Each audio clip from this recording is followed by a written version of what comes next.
Drew, you've mentioned your own maturing process and stuff like that as a player, and this was the first year where you really had the type of responsibility that you've had on both sides of the ball. In a lot of ways, you really were able to impact the game and dominate it.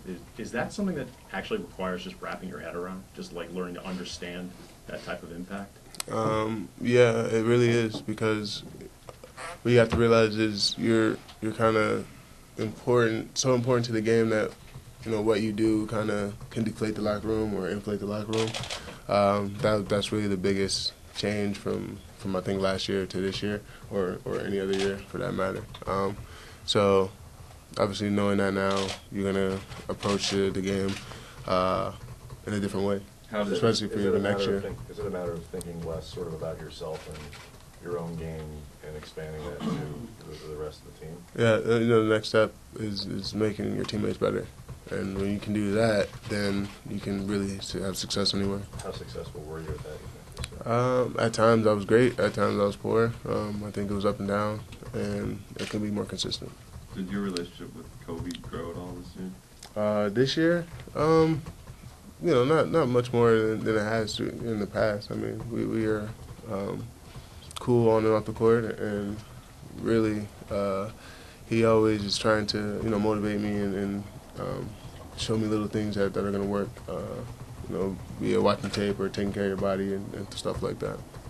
Earlier in the season, he had, at least from his own end, he had felt, you know, spending time together in All-Star Weekend really, from his end, made him feel that you guys were closer. Did you sense anything in particular with that? I mean, obviously, in both making it is big, and he's just kind of always trying to give me confidence and tell me I deserve it, and I'm working hard and keep going.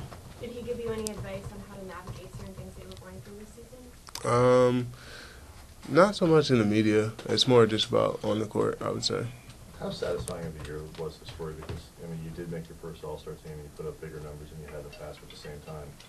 You know, your maturity was called into question, your effort was called into question. So overall, looking at it, how satisfying was it? I think I had a great year. Obviously, it sucks to have ended in this fashion, but there's room to grow, and now I'm focusing on that. This year is kind of behind me. Could you see yourself as the team's next franchise superstar? I can see myself transitioning to that, yeah. Andrew, last year at this time you were sitting here and everything was up in turmoil after what happened in Dallas. This year, a year later, how would you assess where you are as a person and as a player? I think one thing that the Dallas series kind of taught me was you can't underestimate your opponent.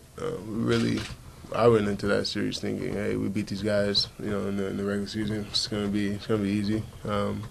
And you know, obviously Dirk had his best year, like phenomenal performances he was putting on. So, you know, in that regard, it was tough. And then obviously to get swept and have to answer all those questions. But this series, I thought we just kind of shot ourselves in the foot. I mean, we played well enough to win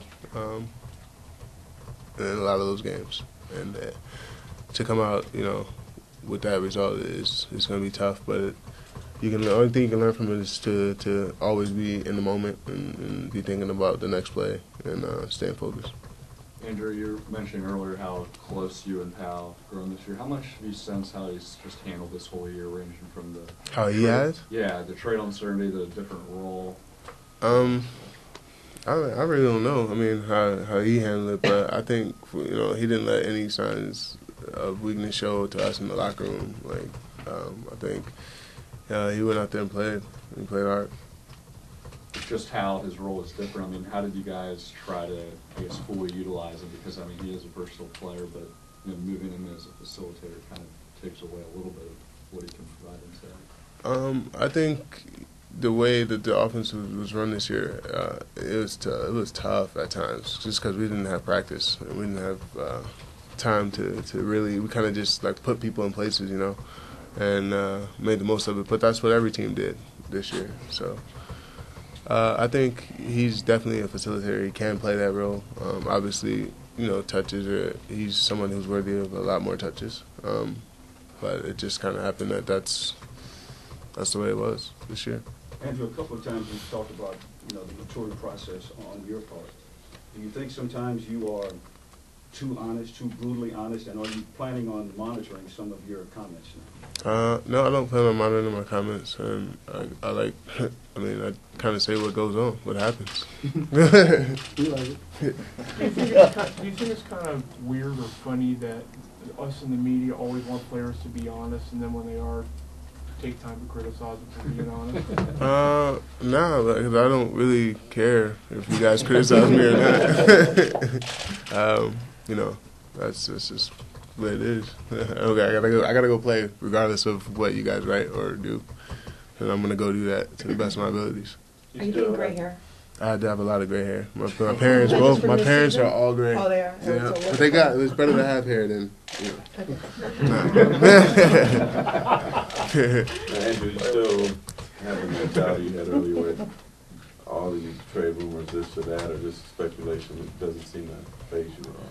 No, man. I've been traded a lot in the press anyway. Like I said, I try to see the good in it, and it just means that you have some value somewhere, and just keep working on the game. And obviously, you want to play hard so that you don't have to shake your life up. You don't have to be traded and move and do all these other things. Is there a Last part question, of you guys. that's attracted to maybe seeing what free agency next summer could be like? What do you say? Is there a party that it may, attracted to maybe waiting and see? I what that could be like? can assure you, I'm not waiting because I want to go somewhere. That's for sure. It's probably gonna, hopefully come sometime, next season, whenever. I'm gonna be playing. I'm focused here.